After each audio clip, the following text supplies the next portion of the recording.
Hermanos, ¿por qué no abren su Biblia en Éxodo capítulo 7? El capítulo 7 de Éxodo.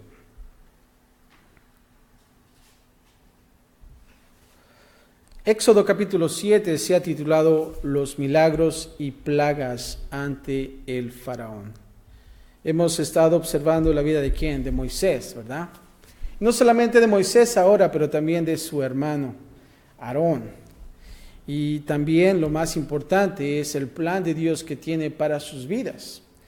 No solamente vimos la confirmación de Moisés, del ministerio de Moisés, ¿se acuerdan? De esa zarza ardiente y todo lo que aconteció. Pero también vimos lo que estaba sucediendo en la vida de Moisés. Él antes estaba seguro que él iba a sacar al pueblo de Israel, pero quizá lo estaba observando por sus propias fuerzas. Y ahora él se encontraba en el desierto y es ahí cuando Dios le habló. Y dice, no se trata de ti, Moisés, se trata de ¿quién? De mí, dice Dios. Y vemos ahí todo lo que está aconteciendo. Pero ahora estamos viendo que Moisés se está llenando de puros pretextos, ¿verdad? Y cada vez que Dios le comanda hacer algo, siempre está el pero Dios, ¿no? Y yo soy tardo para hablar, ¿no? Y manda a otra persona, ¿no? Y todas las cosas que hemos visto hasta este capítulo 6. Pero ahora en el capítulo 7 vamos a ver ya lo que está aconteciendo ante el faraón. Y ahora de la parte número 1, del versículo 1 al 7, vamos a ver el plan a Moisés otra vez. Aquí le está reconfirmando Dios a Moisés el plan que él tiene para su vida, para el pueblo de Israel y también para el faraón. Y es importante que nosotros podamos poner atención en esta aventura. Ahora, del versículo 1 al 2, vamos a ver el trabajo de Moisés y de Aarón. Y vamos a comenzar en estos dos versículos y cuál es el trabajo que Dios le da a estos dos personajes bíblicos. Versículo 1 dice así: Jehová dijo a Moisés, mira, yo te he constituido Dios para Faraón, y tu hermano Aarón será profeta. Tú dirás todas las cosas que yo te mande, y Aarón tu hermano hablará a Faraón, para que deje ir de su tierra a los hijos de Israel. Ese es el trabajo. Ahora, en el versículo 1, la primera parte donde dice, Jehová dijo a Moisés. Aquí observamos la paciencia de Dios. ¿Se acuerdan que en el capítulo 6, en los últimos versículos, que Moisés le dijo, Señor, yo soy torpe de labios, ¿verdad? Ahora, Dios no fue impaciente con él. Y vemos aquí que Jehová dijo a Moisés. Y vemos el trabajo que le está comandando a él que hacer. Estamos observando aquí la paciencia de Dios. Dios es paciente con nosotros. Así también como Dios es paciente conmigo, y también como Dios es paciente contigo también. Y aquí recordamos al final del capítulo anterior, quejándose con Dios, Moisés. Ahora, podríamos esperar que Dios haya tenido suficiente con Moisés, diciendo, ¿sabes qué? Hasta ahí, ¿no? A veces en nuestros trabajos, cuando nosotros nos quejamos, ¿sabes qué? Voy a agarrar a otra persona. Esta persona no es adecuada para el trabajo, porque siempre está quejándose. Sin embargo, no lo fue así. Aún así, Dios ni siquiera castigó a Moisés. Él simplemente le dijo qué hacer y lo preparó para que lo hiciera. Eso es interesante. Dios no te deja así nada más a la deriva en el trabajo. Pues ahí hazte, como dicen por ahí, hazte bolas, ¿no? No. Si te das cuenta, a veces observamos estos capítulos y tú piensas, bueno, son historias, son detalles que se han otra vez contado en la misma historia en el siguiente capítulo. Pero nosotros entendemos esto, que Dios no te deja. Él siempre está contigo. ¿Cuántos de nosotros, a nuestros hijos, que cuando le estás tratando de enseñar algo y no entiende, ¿verdad? ¿Cuántos de nosotros somos pacientes con ellos? A veces nos dicen, ay, burro, ¿por qué no entiendes, verdad? No, le tenemos que decir otra vez, mira, esta forma es así, ¿verdad? Esta tarde, cuando estaba estudiando, mi hijo quería meter 2 muñequitos en un carrito que le compré. Y es difícil porque las puertas no se abrían, ¿no? Y él estaba ahí necio tratando de meter esos muñequitos. Y yo traté, pero tampoco pude. Y también estaba ahí de necio, ¿cómo lo hacemos? ¿No? Hasta que Dios me dio luz y le digo, pues hay que desatornillar el carro. Entonces le enseñé, bueno, vamos a tener que abrir el carro, y le enseñé poco a poco, ¿verdad? Y entonces digo, wow, no lo sabía, ¿verdad? Pero ahí está la paciencia de Dios. Aunque nosotros somos impacientes, Dios es paciente. Y este es otro ejemplo de las riquezas de la misericordia de Dios. ¿Por qué? Porque Dios todavía ve a Moisés en ese plan. Ahora, en la parte segunda de este versículo 1, cuando dice, yo te he constituido, y la palabra Dios es con minúscula D, para Faraón. ¿Se acuerdan que los egipcios veían al Faraón como un Dios? ¿Verdad? Ahora aquí está diciendo, yo te he constituido Dios, con D minúscula, para Faraón. Ahora aquí Faraón había rechazado el lidiar directamente con ¿quién? Con Yahweh, con Dios. Como nosotros lo observamos en Éxodo 5:2, cuando dijo, ¿quién es Jehová? Para que yo oiga su voz y deje ir a Israel, ¿verdad? Bien orgulloso, bien, I don't know, quizás con una expresión brusca. Y decía, yo no conozco a Jehová, ni tampoco dejaré ir a Israel, ¿verdad?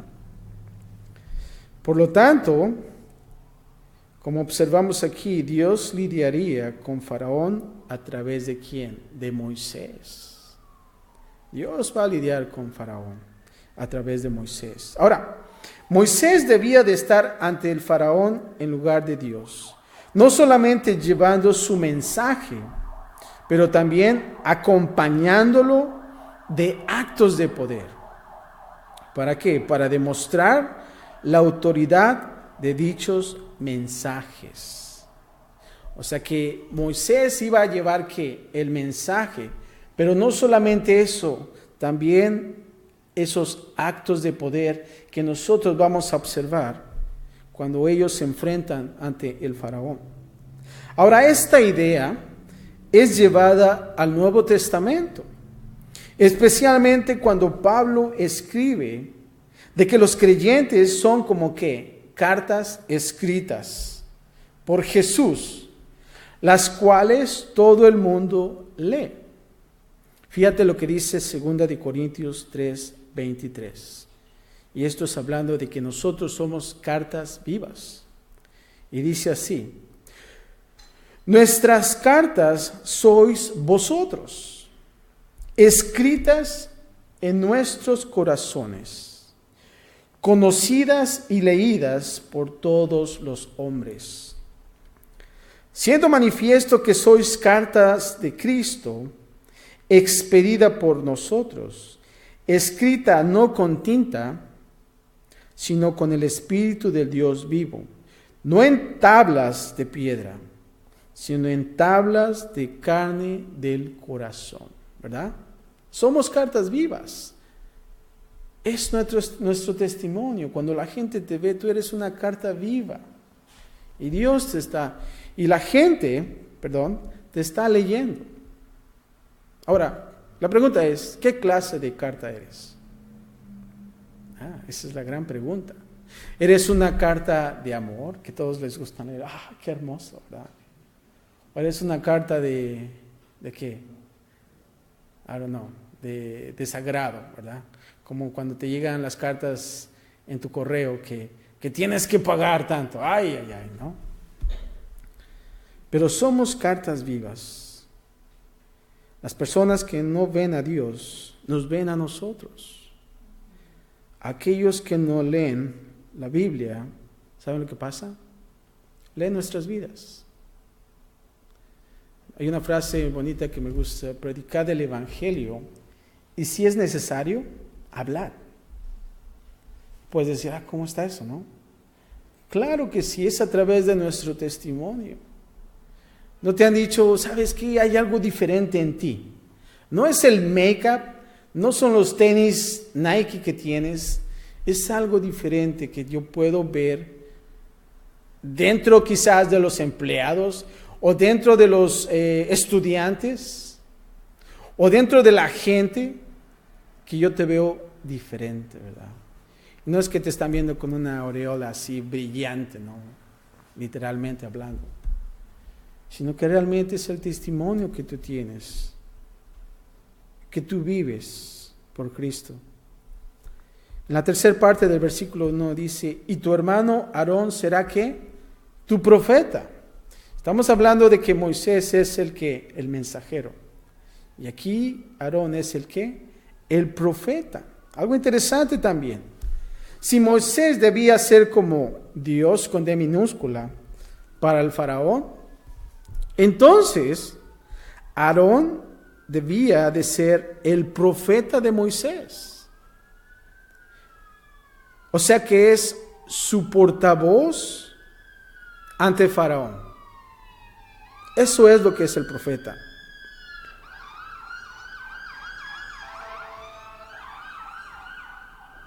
De modo que Moisés no debía de actuar de su propia iniciativa, sino de ¿qué? De esperar en la dirección de Dios. Y creo que como líderes nosotros debemos de hacer esto, esperar por la dirección de Dios. Y si tú te das cuenta, hay comunicación entre Dios y Moisés. Y creo que para nosotros como líderes, de la misma manera tiene que haber esa comunicación. Como líder, ¿qué Dios te ha dicho a ti últimamente? ¿Verdad? A veces les hacemos las preguntas, ¿qué te ha dicho? ¿Qué te ha hablado Dios últimamente? Ahí dices, caray, pues eso sí, no sé, déjale llamo. Y empiezas a hacer dial a Dios, No, ya tienes que saber cuál es la dirección de Dios en tu vida. Pero aquí dice Aarón, no debía de actuar también de su propia iniciativa, sino el de esperar la dirección ¿de quién? ¿De Dios? No, de Moisés. ¿Estás viendo cómo está eso? O sea que Dios le está comunicando a Moisés. Y entonces, Aarón está ¿qué? Esperando la dirección ¿de quién? De Moisés. Pensando que Dios ya habló con Moisés de lo que tenía que hacer. Ahora, un profeta es aquel que representa a Dios ante los hombres. Y como tal, todo el pueblo del Señor son ¿qué? Profetas. Son profetas. ¿Por qué? Ahora, últimamente, todos quieren ser profetas. Todos. La moda de hoy en día es ser apóstol y ser profeta. ¿Por qué? Porque quieren estar en un nivel quizás, yo no sé. Pero ¿sabes qué? Nosotros somos profetas. Cuando tú dices, el Señor viene pronto, eso es profecía. Eso es la palabra de Dios está ahí, esa es la profecía. Y no es de que vamos a traer algo nuevo, ¿verdad? Todos quieren escuchar algo nuevo. Y no quieren escuchar la palabra de Dios. Tristemente es. En el versículo 2, en la primera parte, dice así, tú dirás todas las cosas que yo te mandé. Dios no permitiría que Moisés tuviera la misma falla de su primer encuentro con el faraón. ¿Se acuerdan? Que no fue un éxito, si lo puedo poner así.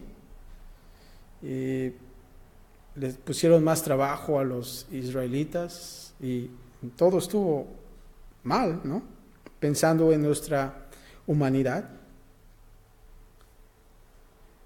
Y dijo esto Dios porque yo pienso que no quería desalentarlo, ¿verdad? No quería apachurrar más a Moisés por su primera experiencia. Y aquí a Moisés únicamente se le ordenó ir ante el faraón. Tú dirás todas las cosas que yo te mande, no que tú digas, ¿verdad? Y tenemos que tener cuidado con eso.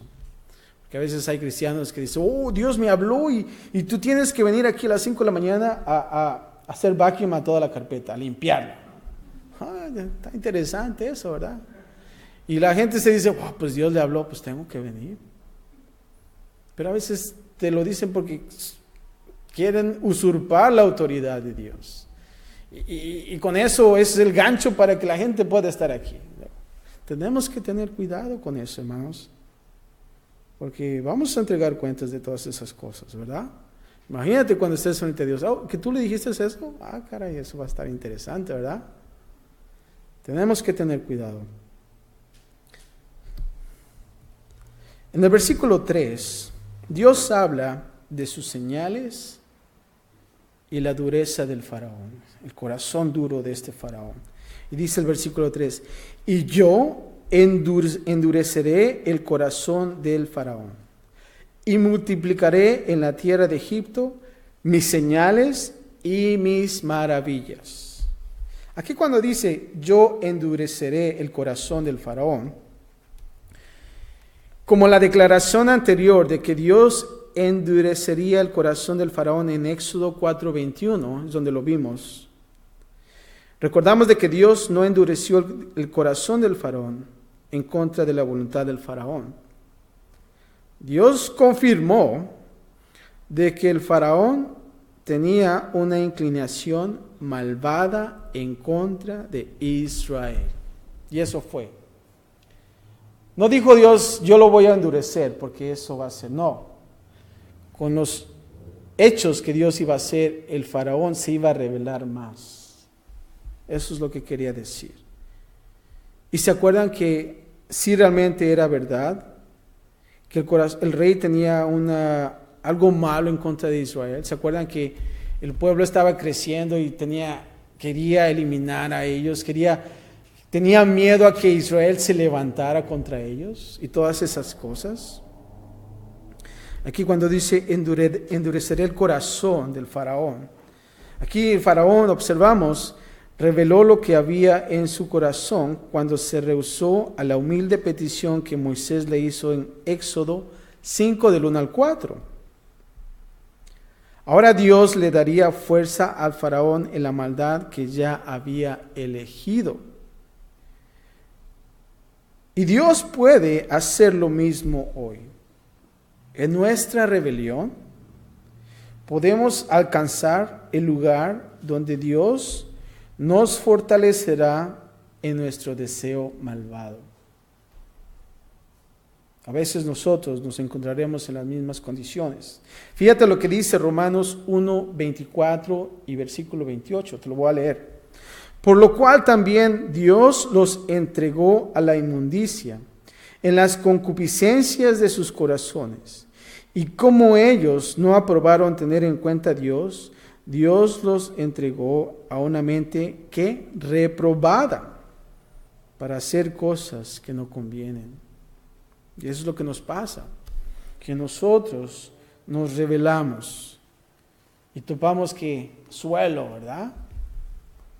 Pero es ahí cuando nos levantamos. Cuando dice aquí, y multiplicaré en la tierra de Egipto mis señales y maravillas. Aun cuando Dios endureció el corazón del faraón, Él también le dio razones para que él creyera y se rindiera a Dios. Eso es. Si él solamente hubiera querido. ¿No crees que hubiera aceptado con todas las cosas que él va a empezar a enfrentar? Yo pienso que sí, ¿no lo crees? Pero él tenía un corazón duro. Si la primera vez que Moisés llegó ante el faraón hubiera aceptado, pues necesitan vacaciones, pues hay que dárselas, se lo merecen, ¿verdad? Dios es bueno, qué bueno. Vayan muchachos, ¿ah? Vayan a descansar. Y quizás regresarían. Y después quizás Moisés le dijo, ¿sabes qué? Pues deja ir al pueblo de Dios, porque Dios es un Dios fuerte. Sí, Dios es fuerte. Dios nos sacó de la hambruna. ¿Se acuerdan de la hambruna? ¿De José? ¿Ya se les olvidó? Dios es bueno. ¿Y qué hubiera podido hacer? Sí, Dios es bueno. Todo hubiera sido diferente. Sin embargo, no lo fue así. Era un rey con un corazón duro. Versículo del 4 al 7. Ahora Dios advierte a Moisés de la dureza del corazón. Fíjense, lo interesante es que como Dios comienza a trabajar con Moisés. Moisés ya sufrió un desaliento, si lo puedo poner así, que no fue con éxito. Pero ahora Dios le dice, ¿sabes qué? No va a ser fácil, no va a ser fácil. ¿Te acuerdas que le dijo a Dios a Moisés? No va a ser fácil, Moisés. Va a estar difícil. Fíjate lo que dice el versículo 4 al 7. Y Faraón no os oirá. Ahí ya Dios se lo está advirtiendo. Ahora, mas yo pondré mi mano sobre Egipto y sacaré a mis ejércitos, mi pueblo, los hijos de Israel, de la tierra de Egipto con grandes juicios. Y sabrán los egipcios que yo soy Jehová, cuando extienda mi mano sobre Egipto y saque a los hijos de Israel de en medio de ellos. E hizo Moisés y Aarón como Jehová les mandó. Y así lo hicieron. Era Moisés de edad de 80 años y Aarón de edad de 83 cuando hablaron al faraón. Ya estaban ruquitos, ¿ah? Ya estaban grandes los muchachos. Ahora aquí cuando dice en el versículo 4, y Faraón no os oirá. Dios sabía desde el principio que el faraón no estaría de acuerdo con la petición de Moisés. Esto no es una sorpresa. A Dios no lo sorprendió, híjoles, yo pensé que iba a hacerlo, ¿verdad? No. Dios no tenía un plan B. Dios sabía perfectamente. Ahora en la segunda parte, cuando dice, mas yo pondré mi mano sobre Egipto, y sabrán los egipcios que yo soy Jehová. Esto explica por qué el Señor endureció el corazón del faraón. Esencialmente para traer juicio justo sobre Egipto. Ahora, al hacer esto, Dios se revelaría a sí mismo, aún a aquellos que le habían rechazado. ¿Qué dijo el faraón? ¿Quién es Jehová? No lo conozco, ¿verdad? Pues agárrate, chiquito, porque ahorita lo vas a conocer, ¿verdad? Con estas plagas. Faraón pretendía decir que él no sabía quién era el Señor, como lo observamos en el versículo 5 al 2. Y aquí Dios promete mostrarle al faraón quién era él. Ahora, Dios planeó e hizo su trabajo para mostrarle a los egipcios que él era el Señor. Él hace lo mismo obrando en su iglesia, mostrando su sabiduría a seres angelicales, a fieles e infieles. Fíjate lo que dice Efesios 3, del 10 al 11. Para que la multiforme sabiduría de Dios sea ahora dada a conocer por medio de la iglesia a los principados y potestades en lugares celestiales, conforme al propósito eterno que hizo en Cristo Jesús, nuestro Señor. Él hace lo mismo en vidas individuales, mostrando su bondad y poder a un mundo que está en la búsqueda. Ahora, los creyentes son las Biblias del mundo. Al estudiarlos, los hombres pueden llegar al conocimiento del Señor mismo. ¿Cuántos ejemplos podemos pensar o sabes de que una persona vino a los pies de Dios por un testimonio de una persona. Qué bonito es, ¿no? Ese es el buen testimonio. De poder decir, ¿sabes qué? Yo quiero ser como Él. ¿Qué puedo hacer? Recibe a Cristo Jesús. Y ahí está. No tuviste que bombardearlo de miles de pasajes bíblicos, ¿verdad? Y arrepiéntete tú, pecador. Y a veces hasta le cerramos las puertas. Nos cierran las puertas también. Pero es simplemente el testimonio. Ahora aquí en el versículo 7, el último, dice que era de edad de 80 años. O sea que Aarón era el hermano que mayor, ¿verdad? Tenía 83. Era su hermano mayor. Interesante, ¿no? Creo que aquí vemos que las costumbres de antes, que el mayor iba a ser que el más que bendecido, ¿verdad? Y que tenía la primogenitura. Pero aquí estamos observando que se está rompiendo todo eso. No fue Aarón, sino fue Moisés. Y es por la voluntad de Dios. Ahora, en la segunda parte, vamos a ver del 8 al 25, ahora Moisés y Aarón ante el faraón. Y vamos a observar los primeros versículos del 8 al 10. Moisés y Aarón se aparecen ante el faraón otra vez. Y dice así: habló Jehová a Moisés y a Aarón diciendo: si Faraón os respondiere diciendo, mostrad milagro, dirás a Aarón: toma tu vara y échala delante del Faraón, para que se haga ¿qué? Culebra. Vinieron pues Moisés y Aarón a Faraón, e hicieron como Jehová lo había mandado. La obediencia estamos viendo, ¿verdad? Qué bonito es ser obedientes. Qué bonita familia, como dicen por ahí. La obediencia. Y dice, y echó Aarón su vara delante de Faraón y de sus siervos, y se hizo culebra. Ahí está. Hay verdad ahí. Ahora, fíjate lo que dice el versículo 9, cuando dice, toma tu vara y échala delante del Faraón. Cuando Dios le dio a Moisés una señal similar en Éxodo 4, del 1 al 9, ¿te acuerdas? Que Dios le dijo a Moisés, ¿qué está en tu mano? Dijo, bueno, pues una vara, ¿verdad? Échala sobre el suelo y ¡boom! Se convirtió en culebra, ¿verdad? Y hasta Moisés se espantó, ¿verdad? Al parecer esas señales eran primeramente para los líderes de Israel. Ahora Moisés y Aarón trajeron la señal ante el faraón. Ahora el versículo 10 dice, vinieron pues Moisés y Aarón al faraón. La primera vez que Moisés y Aarón se presentaron ante el faraón parecía que todo marchó mal, ¿verdad? Eso lo observamos en el capítulo 5 del 15 al 19. Ellos tuvieron coraje para ir ante el faraón otra vez, pero Moisés simplemente obedeció.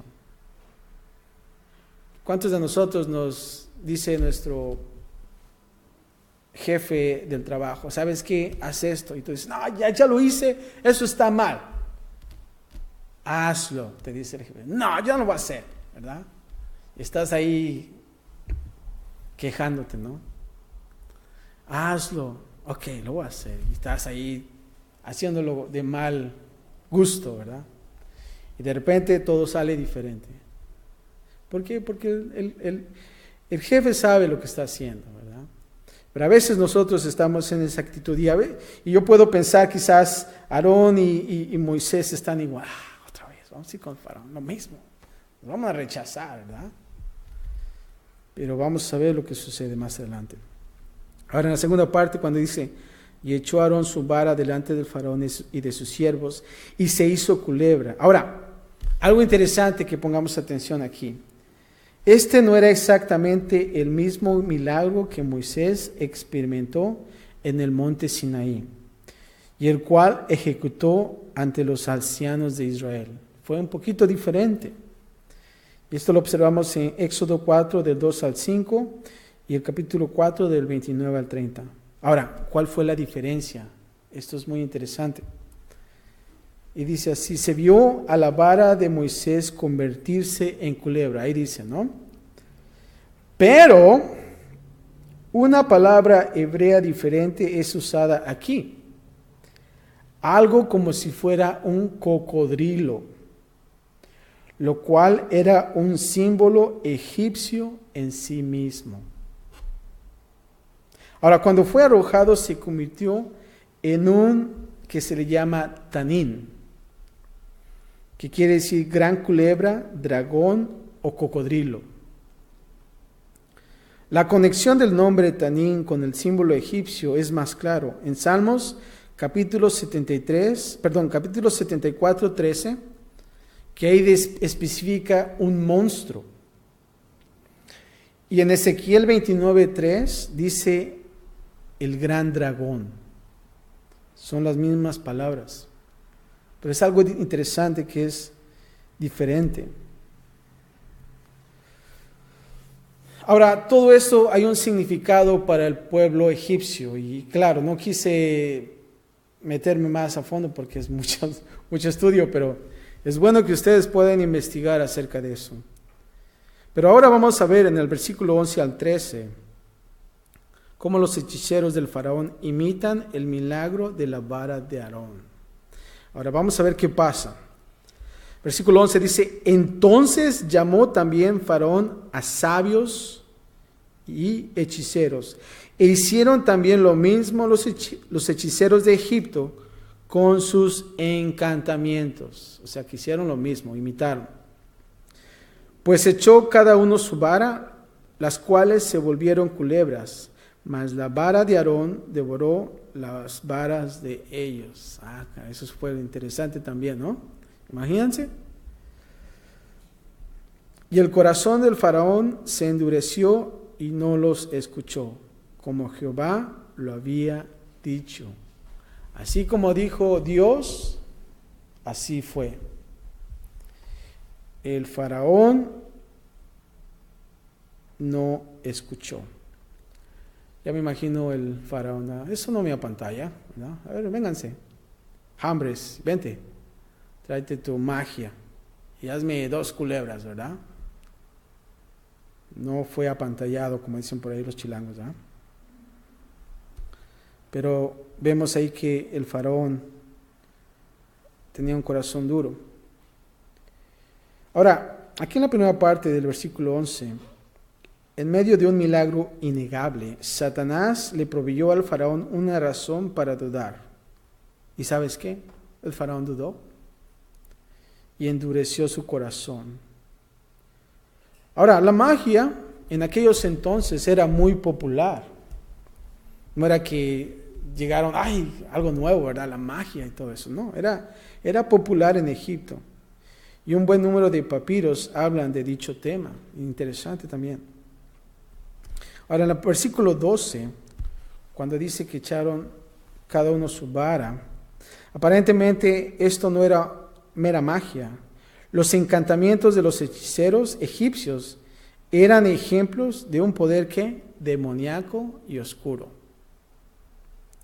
el cual mostraba en sí mismo lo que parecía ser milagros. O sea que también no se dejen apantallar, ¿verdad? Tenemos que tener mucho cuidado.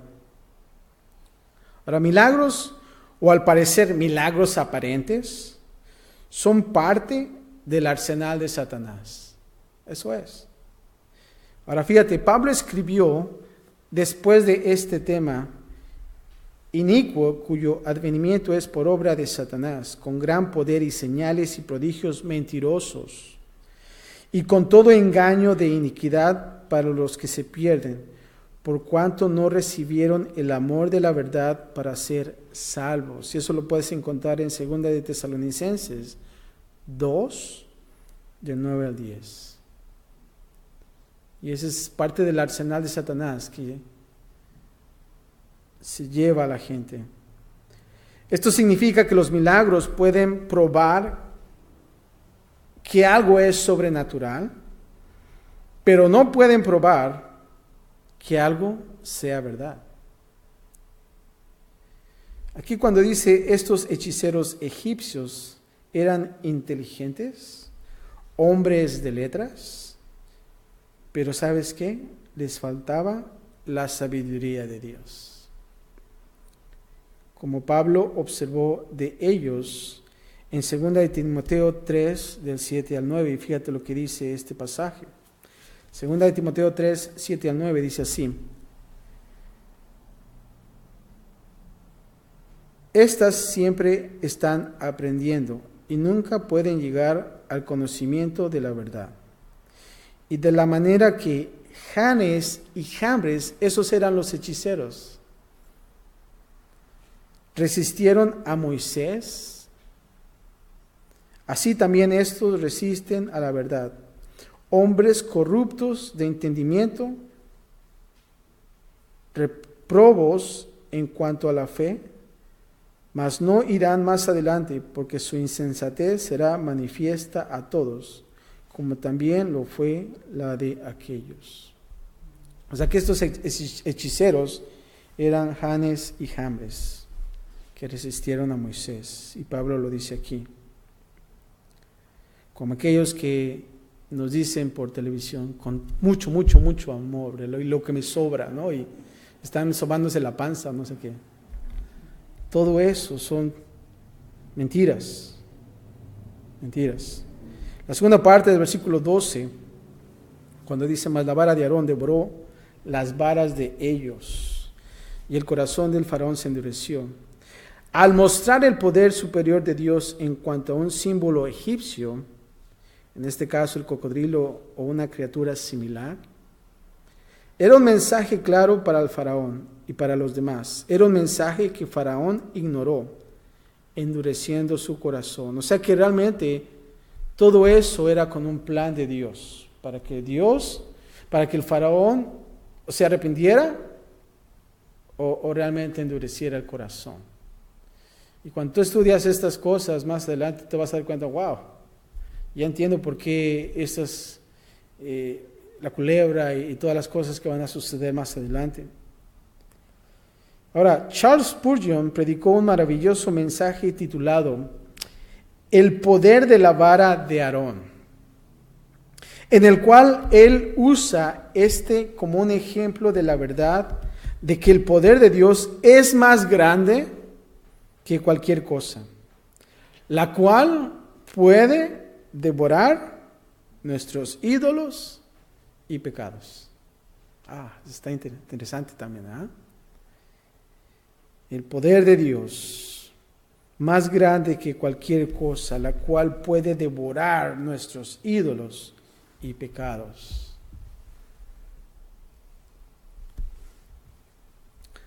Versículo del 14 al 18, Dios manda a Moisés a advertir al faraón sobre la venida de la primera plaga. Y ahora sí, agárrense chiquitos porque ahí les va, ¿no? Fíjense lo que dice aquí, versículo 14. Entonces Jehová dijo a Moisés: el corazón del faraón está endurecido y no quiere dejar ir al pueblo. Ve por la mañana al faraón. He aquí que él sale al río. Y tú ponte a la ribera delante de él, y toma en tu mano la vara que se volvió culebra. Y dile: Jehová, el Dios de los hebreos, me ha enviado a ti, diciendo: deja ir a mi pueblo, para que me sirva en el desierto. Y he aquí que hasta ahora no has querido oír. Así ha dicho Jehová: en esto conocerás que yo soy Jehová. He aquí yo golpearé con la vara que tengo en mi mano el agua que está en el río, y se convertirá en sangre. Y los peces que hay en el río morirán. Y herá el río, y los egipcios tendrán asco de beber el agua del río. Imagínense. A veces me pongo a pensar cómo podríamos pensar cómo el agua se convierte en sangre, ¿verdad? Híjoles, ¿cuántos de nosotros hemos visto la sangre, verdad? Yo cuando me corto la sangre hasta me desmayo. Imagínate, ver toda esa cantidad de sangre. Pero aquí vemos que el corazón del faraón está endurecido y no quiere ir a dejar a su pueblo. Aquí vemos la primera plaga, como todas las plagas. Vinieron debido a que el faraón endureció el corazón en contra de Dios y de su pueblo. En misericordia, vemos aquí, Dios advirtió al faraón, pero faraón desechó ¿qué? La advertencia. Creo que si el faraón hubiera dicho, no, ¿sabes qué? Está bien, lo voy a dejar ahí. Entonces no hubiera sucedido eso. Sin embargo, él lo rechazó. Ahora, en el versículo 17, cuando dice, en esto conocerás que yo soy Jehová. Si Faraón en realidad hubiera reconocido y honrado a Dios de Israel, él hubiera liberado a los hijos de Israel. Faraón pecó en contra de Israel debido a que él pecó en contra del Señor. Ahora, del versículo 19 al 21, vamos a estudiar un poquito acerca de la primera plaga. El Nilo se convierte en sangre. Y Jehová dijo a Moisés, di a Aarón, toma tu vara y extiende tu mano sobre las aguas de Egipto, sobre sus ríos, sobre sus arroyos y sobre sus estanques y sobre todos sus depósitos de agua, para que se conviertan en sangre y haya sangre por toda la región de Egipto, así en los vasos de madera como en los de piedra. Y Moisés y Aarón hicieron como Jehová lo mandó. Y alzando la vara, golpeó las aguas que había en el río, en presencia del faraón y de sus siervos. Y todas las aguas que habían en el río se convirtieron en sangre. Fue un hecho ahí. Asimismo, los peces, el versículo 21, que había en el río murieron y el río se corrompió, tanto que los egipcios no podían beber de él. Y hubo sangre por toda la tierra de Egipto. Ahora, esta primera plaga, y vamos a hablar un poquito acerca de las plagas. Las plagas son 9 plagas en total. La 10ª es la muerte de los primogénitos, la cual posee su propia clase. Pero lo interesante de estas plagas es que estas plagas están agrupadas de 3 en 3. Son 9 plagas o 3, 6, 9. De 3 en 3. Es una estructura de 3. Ahora, las primeras 2 plagas cayeron después de una advertencia. Y eso es lo que vamos a ver. Que es llamada arrepentimiento. Arrepiéntete. Pero lo interesante es que la tercera plaga, de cada 3, de cada trío, cae sin advertencia. O sea que 2 plagas son con advertencia y una surprise, ¿verdad? Sorpresa, sin advertencia. Ahora, del versículo 20, en la última parte, cuando dice, y todas las aguas que había en el río se convirtieron en sangre. Algunos dicen que cada plaga tiene una explicación natural. Y tú ves ahí las gentes que están estudiando. Bueno, ¿cuál fue la razón? A veces ven, ¿por qué el mar rojo se dividió? Quizás en ese tiempo el mar estaba, bajaba el agua, entonces pasaron por ahí. A veces dicen esas personas, ¿verdad? Y nos dicen, bueno, pues entonces no entiendo cómo es que se ahogaron, ¿verdad? Tantos egipcios ahí.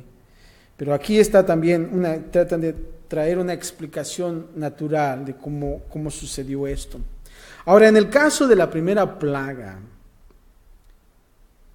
en algún punto el Nilo alcanza un máximo de flujo de corriente, escucha esto, la cual recolecta partículas finas de polvo rojo de la tierra. Y esta tierra roja arrastra organismos las cuales tiñen el color de agua y matan a los pescados. Eso es una, quizás explicación, podría ser. Pero si realmente esto fuera el caso, entonces es difícil el explicar por qué el faraón estaría tan impresionado con eso. Dios pudo haber o no haber usado mecanismos naturales para llevar a cabo dichas plagas. Y si Él lo hizo así, entonces el tiempo y el carácter de las plagas vino de la mano de Dios solamente eso. Es importante el entender de que estas plagas eran todas literales. No había nada simbólico acerca de ellos. Cada plaga apuntaba a un mayor significado que al mismo evento, pero en realidad pasaron. Ahora, esto guía nuestro entendimiento sobre las plagas en el libro de Apocalipsis, y lo vamos a ver nosotros un día, ¿verdad?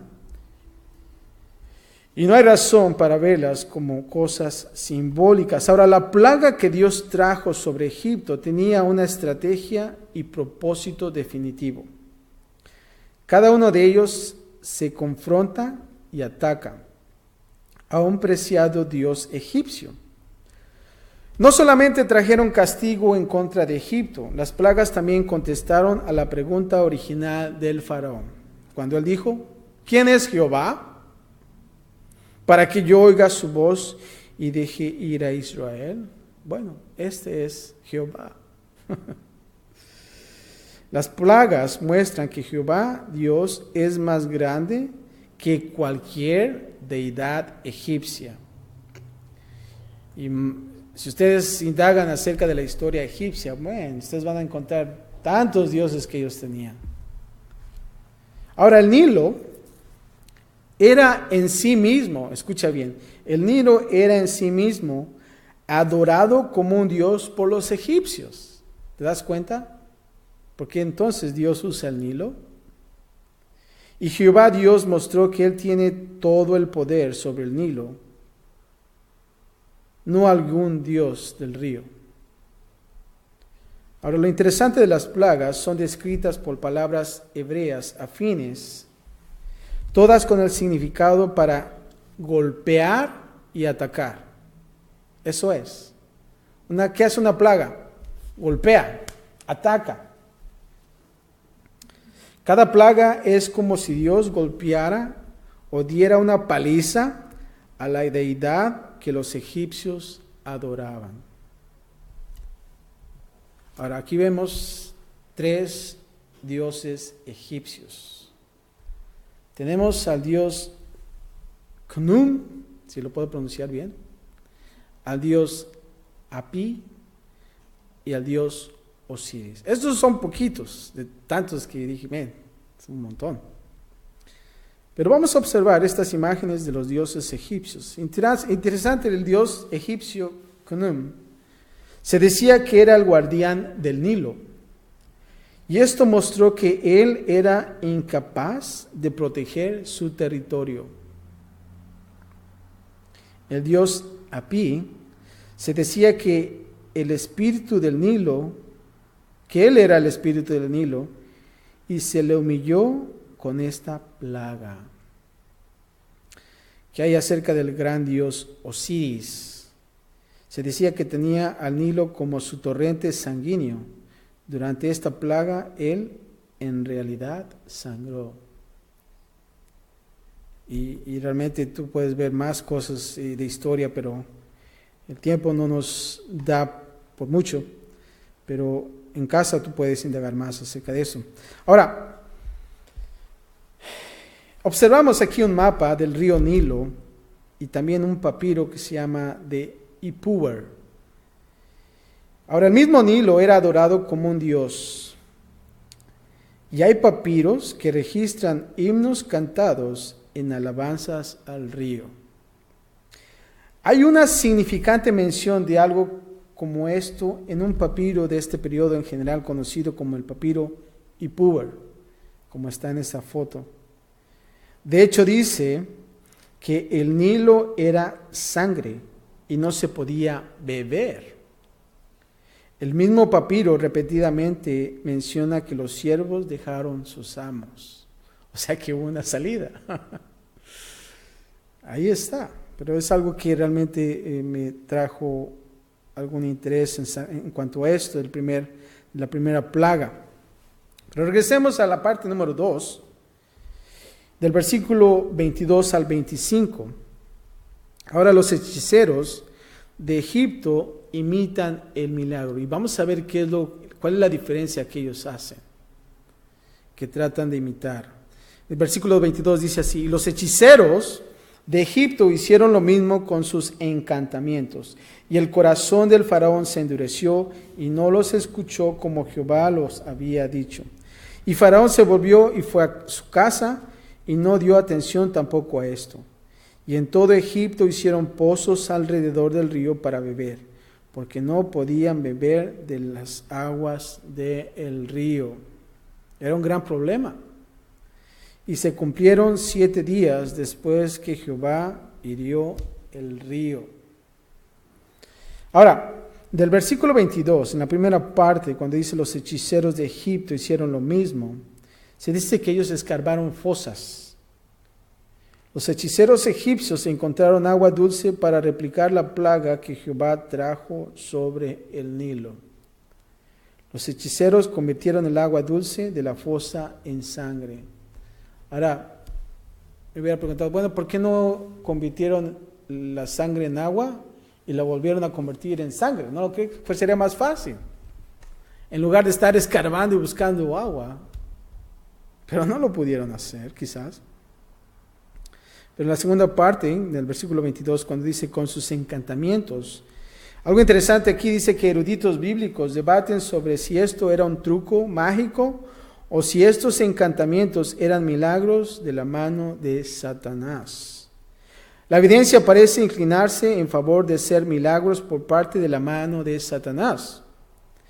Si los hechiceros de Egipto en realidad quisieran hacer un milagro, debieron de transformar el agua sangrienta en agua limpia otra vez, cosa que no lo hicieron.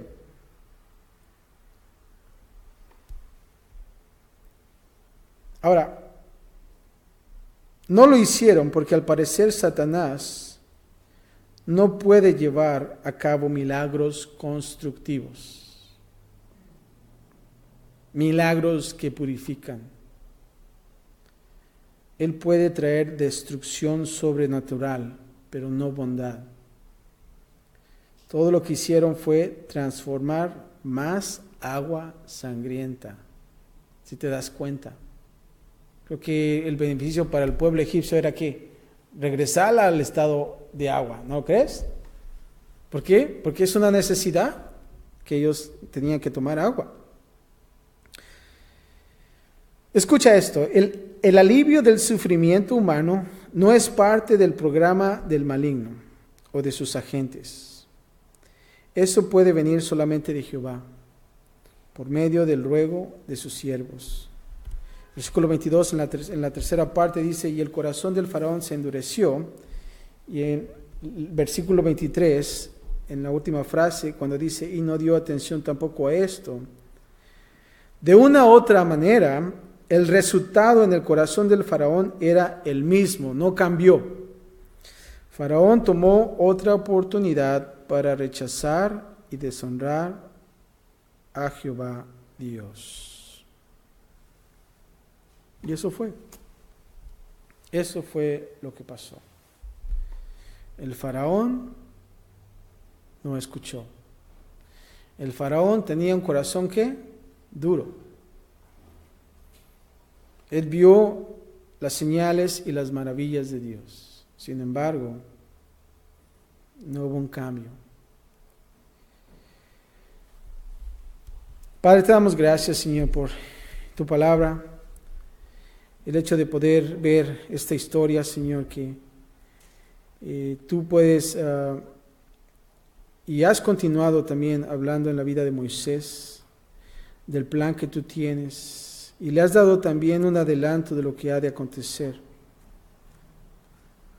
También hemos observado, Padre, la dureza del corazón de este faraón, que a pesar, viendo sus maravillas y tus señales, él no dio una seña de arrepentimiento en su corazón, Padre. Padre, queremos pedirte en nuestras vidas que podamos tener un corazón, Señor, humillado ante ti. Que nosotros podamos ser, así como dijo Pablo, cartas vivas, ser testimonio a otros, Padre, que no te conocen. Ayúdanos, Padre, a acercarnos más a ti a través de la palabra de Dios, Señor. Recibir el mensaje así como Moisés. Y dar profecía, Señor, así como Aarón, Señor. Una vez recibido el mensaje, Señor, la profecía está en tu palabra, Señor. Guíanos ante todo, Padre, en esta vida, aquí en este lugar. Y Padre, que podamos nosotros caminar contigo, Señor. De que nosotros podamos siempre obtener dirección tuya. Y más, Padre, ser obedientes a ti, Padre. Gracias, Señor, por tu misericordia. Y gracias también, Padre, que a pesar de que nosotros también somos como Moisés, quejándonos, Señor, tú estás ahí con nosotros. Y no nos desechas, sino que tú nos das cada detalle en nuestra vida, Señor, así como caminamos contigo. Y Padre, te pido, Señor, cada uno de nosotros que estamos aquí, si nos encontramos en tiempos difíciles en nuestras vidas, quizás no saber, no tener dirección tuya, Señor, es por falta de oración también, Padre. Hemos flaqueado, Señor. Y Padre, te pedimos, Señor, que podamos estar sincronizados contigo, de estar al tanto de lo que tú tienes para nosotros, como padres, como líderes en la iglesia, Señor, como trabajadores en el trabajo, Señor, en donde quiera que estemos. Y Padre, ayúdanos, Señor, a ser mejor en nuestras vidas, a ser como tú, Padre.